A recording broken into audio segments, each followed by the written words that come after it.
ఎంత పెద్ద సమస్య వచ్చినా ఆసక్తితో ప్రార్థన చేయడం మానకూడదు. తెలుసు నీ అప్పులు దేవునికి, తెలుసు నీ రోగము, తెలుసు నీ సమస్యలు, తెలుసు నీ కుమారుడు గురించి, నీ కోడల గురించి, నీ కూతురు గురించి, నీ అల్లుడు గురించి, నీ ఉద్యోగం గురించి, నీ ఈఎంఐల గురించి, నీ యొక్క బ్యాంక్ బ్యాలెన్స్ గురించి, నీ స్థలం గురించి, ఇల్లు గురించి, నీ యొక్క భవిష్యత్తు కాలాలు ఆయనకి బాగా తెలుసు. అయినప్పుడు కూడా నీవు దేవుని సన్నిధిలో ప్రతిరోజు ప్రార్థన చేయడం మానకూడదు.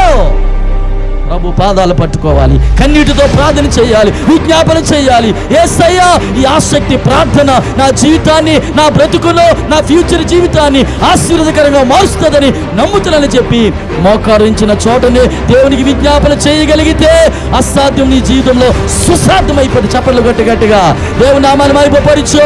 ఏది అసాధ్యం అనుకుంటున్నావో, ఏది జరగలేదు అనుకుంటున్నావో, ఎందులో ఓడిపోయావు అనుకుంటున్నావో, అక్కడ నా దేవుడు నిన్ను తలపైకి ఎత్తుతాడు.